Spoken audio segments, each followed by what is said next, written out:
Vois-tu, moi, je suis rentré, si je me rappelle bien, je devais avoir 26 ans, quelque chose comme ça. Et comme tout le monde, j'essayais de faire de ma vie quelque chose de sensé, puis quelque chose dans quoi je puisse être heureux. Alors, j'avais eu le temps d'étudier un petit peu, de travailler, tout ça. Et plus ça allait, plus je me rends compte que j'avais comme une espèce d'exigence à l'intérieur de moi pour pouvoir être heureux, mais être heureux aussi de façon satisfaisante, là, pleinement intérieure, je dirais. Alors, j'ai eu la chance de rencontrer des gens qui étaient religieux, dont des dominicains. Et là, j'ai comme pressenti entre ce que moi, j'avais encore de façon informe à l'intérieur, disons, et puis le projet dominicain, une belle complicité, une belle parenté entre les deux. Et donc, derrière ça, ce qu'après coup, je me rends compte, c'est comme tout le monde, moi, j'essaie de trouver une voie qui me rende heureux, puis une voie dans laquelle je puisse m'accomplir et me réaliser. Et plus ça va, tu sais, je suis chercheur et professeur en théologie, alors je me rends bien compte que l'Évangile, de ce point de vue-là, est vraiment un chemin très intéressant, un chemin qui nous implique et puis qui nous permet vraiment d'aller plus loin que nos perceptions spontanées, je dirais. Alors, moi, c'est ça, je suis rentré dans l'ordre parce que j'aimais cette marche à la suite de Dominique, qui lui-même est à la suite du Christ, qui se veut une incarnation d'une page d'Évangile. Et pour moi, c'est quelque chose qui me dynamise encore pour encore un bon bout de temps, très certainement. Bon, évidemment, je suis un petit peu intellectuel. Il y en a quelques-uns dans l'ordre, tu sais, qui sont affectés de cette tare-là. Et moi, j'avoue, c'est la rencontre d'une pensée que je trouvais tout à fait évangélique et en même temps très adaptée pour aujourd'hui. Depuis très longtemps, moi, je cherche, dans le fond, comment réussir à retrouver le contact avec ce que les premiers chrétiens essaient de nous transmettre. Il me semble qu'un des problèmes aujourd'hui, c'est qu'on a perdu ce contact-là et qu'on a de la difficulté à saisir la saveur des mots qu'il y a, entre autres, dans l'Évangile, tu vois. Et puis, en travaillant la pensée de Claude Jeffrey, pour le nommer, eh bien, alors là, j'ai eu comme cette espèce de clé qui m'a permis vraiment d'approfondir cette quête-là et de rentrer vraiment dans ce que les premiers chrétiens veulent nous transmettre. Alors, il est dominicain et puis il est tout à fait dans la tradition intellectuelle de l'ordre. Alors, à partir de ce moment-là, c'est comme si mon implication dans l'ordre avait connu un nouvel essor et je vis encore dans la foulée de cette découverte-là. Et moi-même, je continue, dans le fond, le même genre de travail que lui a fait déjà. Et comme bien d'autres dominicains avant, dans le fond, on est plusieurs à nous engager de ce côté-là. J'ai eu la chance de passer une année en paroisse. Je voulais être initié au ministère ordinaire, je dirais, d'un prêtre dans une paroisse. Et ça, j'ai beaucoup aimé parce que ça m'a sensibilisé à énormément de facettes du ministère qui se veut, dans le fond, aider les gens à vivre de l'Évangile, tant dans les célébrations que je faisais aussi déjà à ce moment-là un peu d'enseignement. J'ai travaillé aussi avec un groupe de jeunes où c'était très dynamique. Je préparais des gens aussi au baptême ou au mariage, tu vois. Alors, ça, c'est déjà quelque chose là, qui m'a éveillé à énormément de possibilités dans notre vie dominicaine, je dirais. Et puis, bon, comme j'ai mentionné tout à l'heure, c'est plus la rencontre d'une personne et de sa pensée, moi, qui m'a marqué. Et c'est encore aujourd'hui, moi, la rencontre de tous les frères et sœurs qui travaillent dans le service de l'ordre, puis peut-être plus particulièrement aussi ceux qui travaillent en contact avec les autres religions. C'est un de mes domaines de spécialisation, tu sais.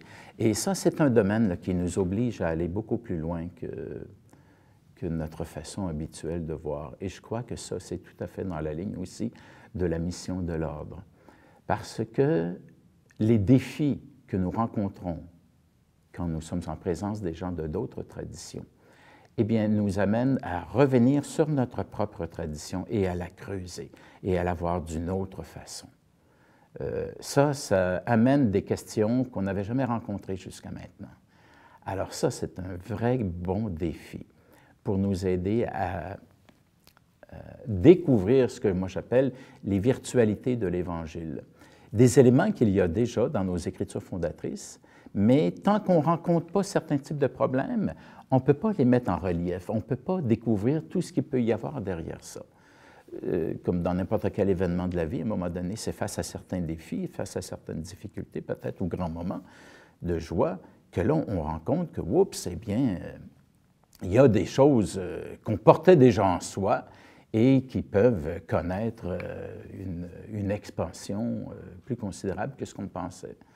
Alors ça, ce défi-là, moi j'avoue, ça c'est vraiment un défi qui m'intéresse.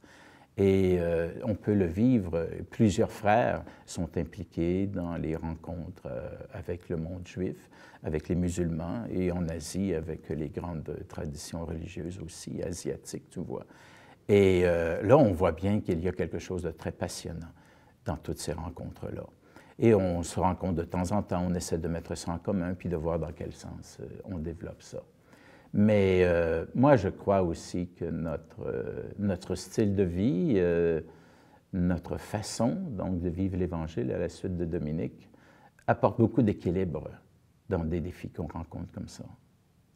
Tu vois, on vit, nous, en communauté, on vit en groupe. Ce défi-là, on essaie de le relever plusieurs frères ensemble. Alors ça, c'est, bon, parfois c'est un peu pénible, mais parfois aussi c'est quelque chose de très stimulant. Alors ça, c'est un bel aspect de notre vie. L'autre aspect aussi, c'est que dans cette même voie-là, notre prière, c'est pas rien que des prières personnelles, mais on prie aussi en commun. Ça aussi, ça, je vois bien que c'est un élément que j'apprécie depuis les tout débuts et qui était là, en effet, quand j'ai décidé de m'intéresser à l'ordre.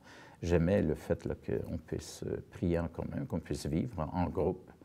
Et puis, évidemment, dans l'ordre, on a une certaine sensibilité pour les questions d'articulation de la foi. Et on a une grande tradition qui remonte à Dominique et à Thomas d'Aquin plus particulièrement. Mais on voit bien que beaucoup de frères se relaient le flambeau depuis très longtemps quant à l'intelligence de la foi. Qu'est-ce que, dans le fond, l'Évangile peut encore nous apporter aujourd'hui? Ça, c'est vraiment un défi tout à fait passionnant. Et moi, je trouve que le projet dominicain, de ce point de vue-là, nous donne